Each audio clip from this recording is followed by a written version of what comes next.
Bonjour à tous, et puis merci de l'invitation qui m'a été faite disons, d'ouvrir ce colloque scientifiquement, c'est très sympathique. Donc l'idée est vraiment de faire en une vingtaine de minutes une introduction au problème du changement climatique, largement basé en fait, sur le rapport du GIEC. Donc je suis moi-même membre du bureau du GIEC, du groupe 1. Et de vous rappeler donc que le problème auquel on fait face est quelque chose de relativement simple. L'effet de serre en soi est quelque chose de bénéfique, c'est très clair, mais disons grâce à l'effet de serre justement qui fait que toute cette série de composés, la vapeur d'eau, le gaz carbonique, le méthane, l'oxyde d'azote, piège une partie du rayonnement infrarouge réfléchi à la surface de la planète. Disons que l'effet de serre, sans effet de serre, eh bien, nous ne serions simplement pas sur cette planète. Le problème de l'effet de serre, c'est son augmentation, vous voyez, qui est extrêmement rapide, qui est extrêmement bien documentée. Alors, elle est bien documentée, vous voyez, augmentation de 35% pour le gaz carbonique, multiplication par 2,5 pour le méthane, 15%, enfin même plus 18% pour l'oxyde d'azote. Et on sait exactement dire à quoi ça correspond. En fait, on a un problème très simple, on augmente la quantité de chaleur disponible dans les basses couches de l'atmosphère.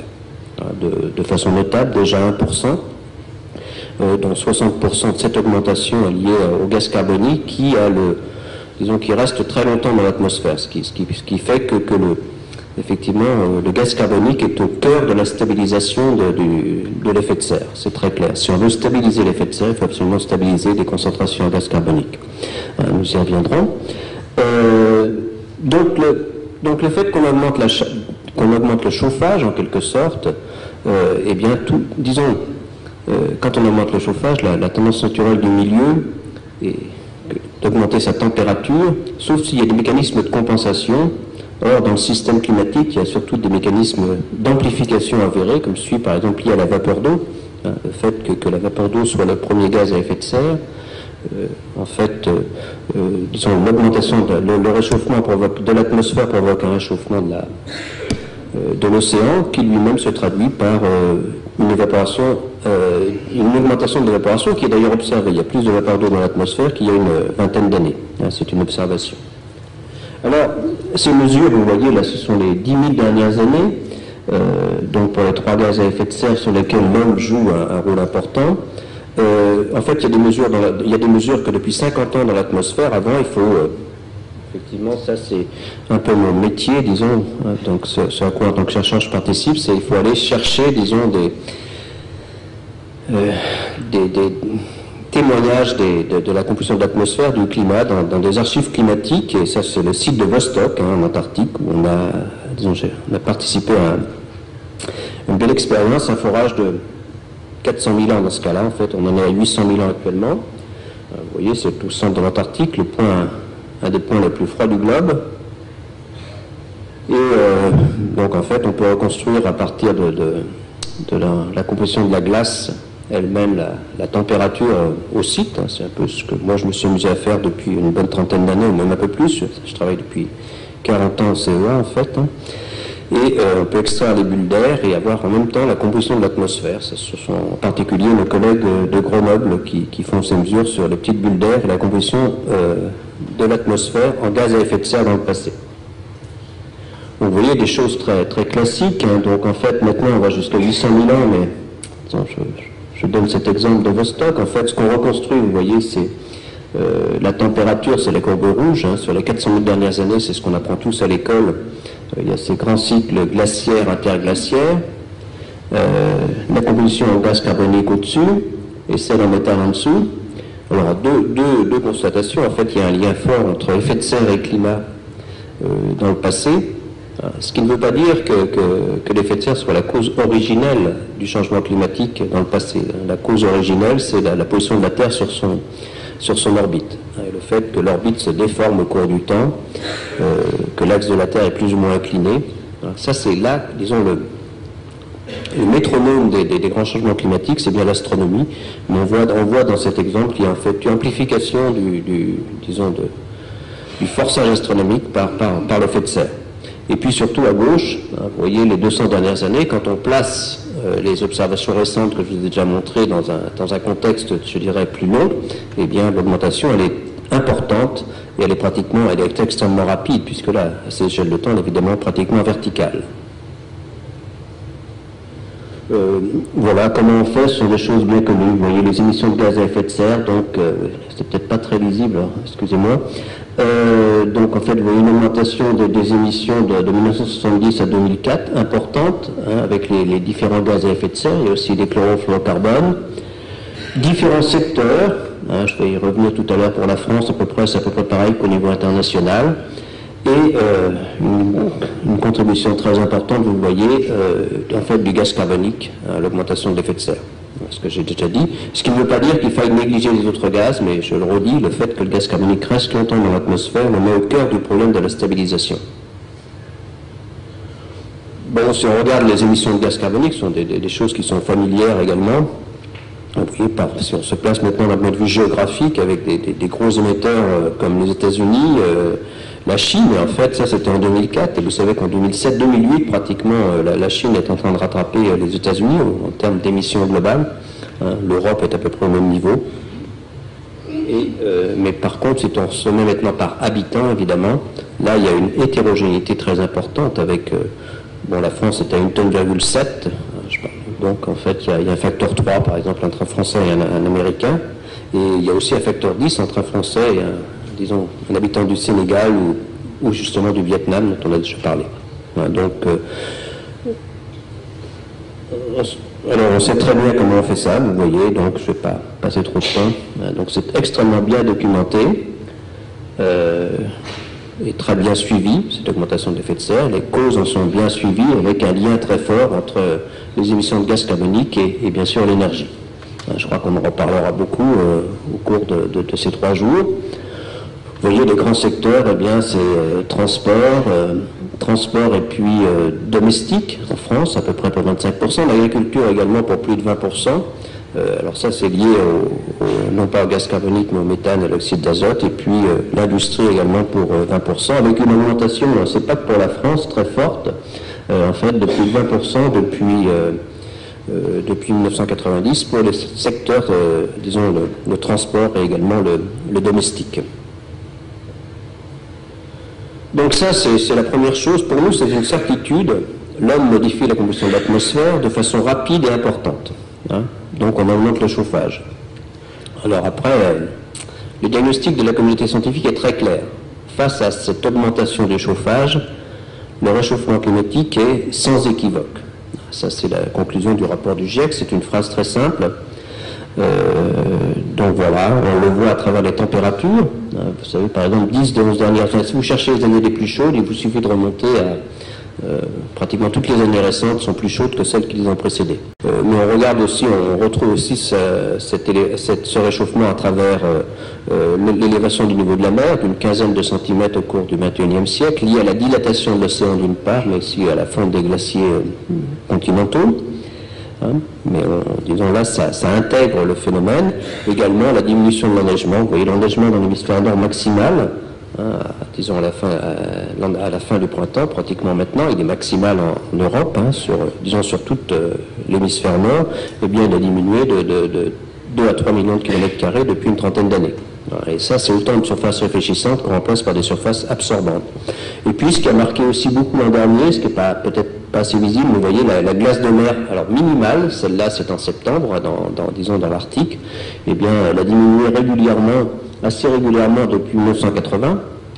Et puis, eh bien, là, il y a disons, une brusque chute en 2007. On est passé le précédent record est au-dessus de 100 millions de kilomètres carrés en 2005, et en 2007, on est en dessous de 4 millions de kilomètres carrés. Donc il y a eu vraiment une rupture dans la diminution. On verra ce que donne 2008, on ne peut pas prédire, mais enfin là, il y a quelque chose qui a vraiment été très significatif entre 2006 et 2007. Donc vous voyez, je ne vais pas être trop long, c'est pas homogène évidemment, donc si on parle beaucoup de l'Arctique, c'est aussi que le réchauffement est à peu près 2 fois plus important en Arctique que sur la valeur moyenne. C'est vrai aussi généralement d'ailleurs pour les continents se réchauffent plus rapidement que l'océan, ou plutôt l'océan se réchauffe moins rapidement que la valeur moyenne, simplement il a du mal à suivre, hein, c'est très simple. Donc ça c'est le deuxième point. Donc pour nous il y a vraiment deux certitudes. Hein. Donc on augmente le chauffage, on change la composition de l'atmosphère, ce sont vraiment nos activités qui en sont à l'origine, et le climat se réchauffe. Hein, disons ça c'est le diagnostic du GIEC. Le débat commence avec cette question et qui est légitime. Est-ce qu'il y a vraiment une relation de cause à effet? C'est pas parce que le chauffage augmente et que la température augmente également qu'il y a relation de cause à effet. Parce que tout simplement, on sait que des réchauffements de l'ordre du degré, comme on a vu, dont on parle actuellement, eh bien, elles ont été observées de façon tout à fait naturelle au cours par exemple, du dernier millénaire. Donc c'est de l'ordre de grandeur de la variabilité naturelle, et pour répondre à cette question, il faut être capable, alors est-on capable de faire la part entre la variabilité naturelle du climat et celle liée aux activités humaines? Vous voyez, la réponse a beaucoup évolué au cours des 4 rapports du GIEC. La première c'était on ne sait pas, la seconde elle était extrêmement prudente, mais vraiment c'est elle qui a déclenché la signature du protocole de Kyoto en 1995. Il y a un ensemble d'éléments qui suggèrent une influence perceptible de l'homme sur le climat. Ce peut être plus de 2 chances sur 3 en 2001, et effectivement ce diagnostic très clair en 2007, hein, c'est-à-dire que nous pensons avec plus de 9 chances sur 10 que l'essentiel, hein, c'est important, hein, du réchauffement des 50 dernières années est déjà lié aux activités humaines. Donc un diagnostic très clair. Alors comment on y arrive? Hein, je ne vais pas passer trop de temps, mais je crois que effectivement le diagnostic, disons ce qui est clé, c'est cette possibilité qu'on a, enfin c'est ce que nous pensons du côté de notre communauté scientifique, de faire la part entre ce qui est lié aux activités humaines et ce qui est lié, en fait, de montrer que, vous voyez, les courbes du bas, hein, quand vous regardez, eh bien la courbe bleue, ce sont des simulations donc faites en tenant compte simplement des forçages naturels, et vous voyez qu'on n'explique pas le réchauffement des 50 dernières années, c'est la courbe noire des données. Donc là, les forçages naturels, c'est essentiellement l'activité solaire, hein, non pas sa position, et puis les volcans. Mais par contre, si on tient compte à la fois de l'effet de serre, enfin des forçages, disons, liés aux activités humaines, effet de serre et puis aussi aérosol, hein, eh bien, vous voyez en haut qu'on explique tout à fait, et des forçages naturels, on explique tout à fait correctement disons, la façon dont a évolué le climat au cours du XXe siècle. Ça, il y a un des arguments, effectivement, qui nous conduit à dire que l'essentiel du réchauffement des 50 dernières années est déjà lié aux activités humaines. Donc si on se tourne vers l'avenir, 6 minutes, hein, bon évidemment, le climatologue n'a qu'une possibilité de se tourner vers l'avenir, c'est d'utiliser des modèles climatiques. Hein, disons, l'avenir n'est pas le prolongement du passé. Donc on apprend effectivement, moi c'est mon domaine de recherche, on apprend des données du passé, beaucoup de choses sur le fonctionnement du système climatique, mais lorsqu'on doit se projeter dans le futur, le seul outil dont on dispose, ce sont des modèles. Hein. Et pour utiliser ces modèles, il faut évidemment que le climatologue, hein, par exemple en France on en a deux, l'un à l'Institut Pierre-Simon Laplace, dans notre institut, l'autre à Météo France, on s'entend très bien, il y a à peu près une vingtaine de modèles au niveau mondial. Ces modèles, eh bien, ils s'appuient sur des scénarios d'émissions. Là, je vous montrais que les scénarios d'émissions du gaz carbonique, en haut à gauche, vous voyez, donc on en a 7 milliards de tonnes de carbone actuellement, à peu près 7-8. Hein. Bon, certains économistes envisageraient qu'on puisse à peu près multiplier par 4 ces émissions à la fin du siècle. Alors, on espère simplement que ça ne sera pas le cas. Parce que dans ces cas-là, ça conduirait à une multiplication par 3 des concentrations du gaz carbonique d'ici la fin du siècle. C'est-à-dire qu'on a augmenté de 35%, ça serait une augmentation de 5 fois celle qu'on a enregistrée au cours largement du XXe siècle. Donc ça, on espère que ce ne sera pas le cas. Mais ce qu'il faut bien voir, c'est que même la courbe verte dans laquelle on maintient les émissions en moyenne à leur niveau actuel, eh bien, les concentrations augmentent quand même de 80%, entre 70 et 80% par rapport à leur niveau d'il y a 200 ans. C'est pas du tout négligeable, pas très loin d'un doublement, enfin bon. Donc, si on prend la courbe verte, si on maintient les émissions au niveau actuel, on va quand même, pas très loin de 500 parties par million. Donc on voit bien, ensuite, bien sûr, il n'y a pas de surprise, plus on augmente les émissions, plus on augmente les concentrations et plus on augmente l'effet de serre additionnel, jusqu'à 9 watts par mètre carré dans le scénario extrême. Voilà, donc ces scénarios, on utilise des modèles. Alors la première chose qui est importante pour moi du point de vue, c'est que le climat des 20 prochaines années est pratiquement joué. Vous avez en haut, il y a 3 scénarios qui sont très différents dans leurs émissions au cours des 20 prochaines années. Eh bien, les réchauffements sont pratiquement similaires. Parce qu'en gros, ce qu'on va connaître dans les 20 dernières années, c'est l'effet, ce qu'on va subir, ou de toute façon, c'est l'effet des gaz à effet de serre qui ont été, disons, émis au cours de la deuxième partie largement depuis la Seconde Guerre mondiale, je dirais, et qui n'ont pas encore joué tout leur effet. Donc le climat, on ne le connaît pas exactement. Le réchauffement n'est pas négligeable. On prédit un réchauffement. Donc vous voyez là donc les 3 scénarios. Donc il vous suffit de savoir que les 3 scénarios, disons, ils vont de haut en bas. A et B est scénario moyen. Celui du haut est moindrement émetteur et celui en bas est le plus émetteur. Donc vous voyez bien que, disons, dans 20 ans, les 3 cartes climatiques sont très similaires, quel que soit le scénario. Donc, vous voyez, on est avec des réchauffements quand même de l'ordre de, donc sur l'Europe, sur la partie ici, quand même de largement entre 1,5, plus d'1,5 degré. Donc, c'est pas négligeable, entre 1,5 et 1 degré, certainement, c'est très possible, disons, sur tout l'ensemble de l'Europe et du pourtour méditerranéen. C'est l'inverse, effectivement, si on regarde maintenant à la fin du XXIe siècle. Là, le climat dépend très très largement du scénario. Vous voyez, avec des réchauffements très importants dans le scénario le plus important, qui peuvent atteindre 4 degrés en fait en moyenne globale, voire plus. Le modèle de prédiction du GIEC vont jusqu'à 6. Et puis en moyenne, mais avec disons, cette amplification polaire qui perdurera et qui peut, disons, avec des réchauffements de 8 à 10 degrés dans les régions arctiques, des réchauffements plutôt... il suffit de savoir, par exemple, je le remontrerai après, qu'un réchauffement de 3 degrés en moyenne globale veut dire pour l'Europe de l'Ouest plutôt entre 4 et 5. En tout cas, il y a une amplification de l'ordre de 20-30%, au moins 1 degré de plus. Donc ça, c'est bien à garder à la tête. Donc il y a ce problème quand même assez éthique, hein. C'est très important. En fait, on fait le climat de nos enfants et de nos petits-enfants. C'est très clair.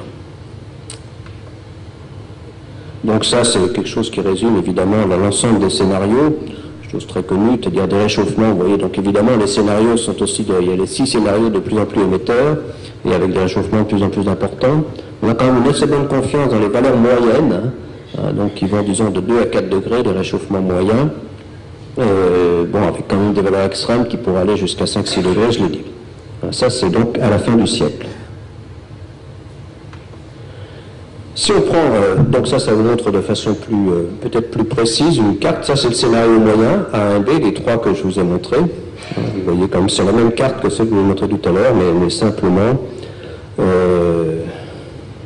voilà, donc même le scénario moyen montre des scénarios, en gros, des 3 degrés en moyenne globale pas loin, mais je vous dis à peu près 20% de plus sur les continents. Voilà, donc c'est des choses très marquées. Bon, ce qui fait plus de soucis en Europe et, disons, dans le pourtour méditerranéen, c'est aussi le problème lié aux précipitations. Alors, donc les précipitations, là, ce sont les deux... C'est le scénario A et B également. Hein. Simplement, là, je vous montre les températures en haut pour l'Europe, vous voyez, pour nos régions. Et en bas, c'est pour les précipitations. Alors, ce qui est l'Europe pâtira 2 fois des changements climatiques, si on en croit ces prédictions. Le fait qu'il y ait plus de précipitations en Europe du Nord, en particulier en hiver, plus d'événements extrêmes également de précipitations, est très propice à un accroissement des inondations. D'autant que, disons, je reviendrai à une inondation du niveau de la mer supplémentaire de 20, 30 ou 40 cm, je veux dire, ça favorise nettement les inondations et l'entrée des eaux marines sur le continent. Et par contre, pour le sud, pour le pourtour méditerranéen, le problème va bien, en particulier l'été, c'est moins de précipitations, de 20-30%, sur tout le pourtour méditerranéen. Et il faut imaginer aussi qu'il y a plus d'évaporation. Donc, vous voyez que l'accès en eau risque d'être un véritable problème, d'être au cœur des impacts du changement climatique dans les régions où nous sommes là. Vous voyez, c'est très marqué. Donc, tout ce que je vous ai dit là, c'est ce qu'il ne faut pas faire. J'ai 2 minutes pour dire ce qu'il faut faire. Il faut stabiliser l'effet de serre. Hein, ça, tout le monde le sait. Tout le monde le sait. Tout le monde a signé la Convention climat. qui dit qu'il faut stabiliser l'effet de serre avec des qualificatifs tout à fait raisonnables. Mais pour stabiliser l'effet de serre, eh bien, il faut que les émissions de gaz carbonique, les sources ne soient pas supérieures aux puits, c'est-à-dire que les émissions reviennent à 2 ou 3 milliards de tonnes, voire moins, disons, soit divisé par 3 par rapport à la valeur actuelle, voire 4 à échéance. Donc c'est ça, on ne peut pas y échapper. Donc il n'y a pas... voilà. Il y a aussi des conséquences très nettes, donc je l'ai dit, au niveau mondial, une des conséquences c'est effectivement l'élévation du niveau de la mer. Ça pourrait être de 20 à 60 cm, disons 40 cm en moyenne au cours du XXIe siècle, mais avec ces estimations du rapport du GIEC ne tiennent pas compte de l'accélération de l'écoulement des glaces observées à la fois au Groenland et en Antarctique de l'Ouest. Et effectivement, on pourrait craindre que ça soit plus. Il suffit de, vous voyez, des régions qui sont vraiment extrêmement sensibles. Donc dans le cas de la Méditerranée, c'est essentiellement le delta du Nil, à l'élévation du niveau de la mer, des régions très peuplées. Donc c'est très clair que ça serait un problème au cœur. Et j'y reviendrai, mais je vais terminer, je ne veux pas être trop long. C'est vraiment un des problèmes, disons, quand on se place il y a une inertie très forte du système climatique. Même si on a stabilisé, en gros, ça résume un peu, vous voyez ce que j'ai dit, pour stabiliser l'effet de serre, il faut absolument stabiliser le gaz carbonique, il faut aussi stabiliser les autres, mais il faut absolument stabiliser le gaz carbonique, ça c'est la courbe violette. Si vous voulez stabiliser le gaz carbonique, il faut que les émissions redescendent très rapidement et très fortement, elles continuent, pratiquement viennent à zéro. Même une fois que vous avez fait ça, même une fois que c'est stabilisé, il y a une certaine inertie dans la température, de l'ordre, disons, même si on stabilisait instantanément les concentrations, disons, de réchauffement, notre planète connaîtrait un réchauffement à peu près équivalent à celui qu'elle a connu au cours du XXe siècle, disons, entre 1,5 et 1 degré. Ça, c'est la courbe rouge. Mais surtout, le vrai problème, c'est que même qu'une fois on a stabilisé, eh bien, les deux composantes de l'élévation du niveau de la mer vont continuer à être, disons, actives. Disons, une fois, si on prend, donc ça c'est la courbe en trait plat, disons, ça symbolise l'élévation du niveau de la mer liée à la dilatation de l'océan. Même si par exemple à la fin du siècle on a stabilisé les concentrations de gaz à effet de serre, je vais vous dire c'est un vrai problème, et bien si on a pris 30 cm liés à l'élévation du niveau de la mer, liée à la dilatation, ça va continuer de façon inéluctable pendant des siècles. Et puis la composante liée alors on pense plutôt au Groenland, peut-être à l'Antarctique de l'Ouest, disons les grands glaciers. C'est vrai qu'on rappelle dans le rapport du GIEC qu'il y a 120 000 ans, le climat était probablement en moyenne globale de 2 degrés plus chaud qu'actuellement. L'élévation du niveau de la mer était entre 4 et 6 mètres et on pense qu'une large partie, une partie au moins 2 mètres, 2 ou 3 mètres, venait du Groenland. La fonte totale du Groenland correspondrait à 7 mètres d'élévation du niveau de la mer, et le Groenland était là il y a 120 000 ans. Alors, on a des carottages qui le montrent. Vous voyez, un des vrais problèmes pour moi, c'est que notre action des 10-20 prochaines années est en train de mettre quelque chose en route de façon inéluctable sur l'élévation du niveau de la mer à très long terme. Alors là aussi, c'est vraiment un problème très important. Donc, ça c'est le dernier, donc c'est plus donc sur l'aspect plus politique. Donc la Convention climat, bon, moi j'ai la chance de participer à toutes ces réunions comme celle de Bali. Donc ça résume bien, en fait, les scénarios de stabilisation. Tout le monde s'est mis d'accord qu'il faudrait stabiliser, y compris les Américains. Et donc ça, on espère obtenir un accord, qu'il y aura un accord à Copenhague. Mais vous voyez quand même que si on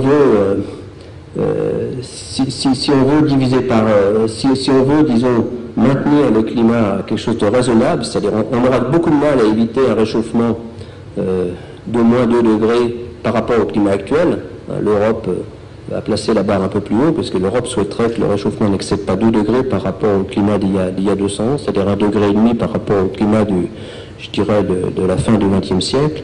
Eh bien, il faut se placer dans le deuxième de ces scénarios, et qui est extrêmement contraignant, puisque donc il faut en gros diviser par 2 les émissions à horizon 2050 par rapport à 90, pratiquement donc par 2,5 par rapport aux valeurs actuelles. D'ici 2050, c'est quand même le chiffre disons, qui est au cœur des discussions du G8, donc disons, le message des politiques est bien passé, mais vous voyez que ça, disons pratiquement, si on veut atteindre ça, il faudrait que dès 2015, les émissions commencent à redescendre, et ça c'est un véritable défi, puisqu'elles n'ont jamais augmenté aussi rapidement. Voilà, j'arrête là. Je n'ai pas trop dépassé.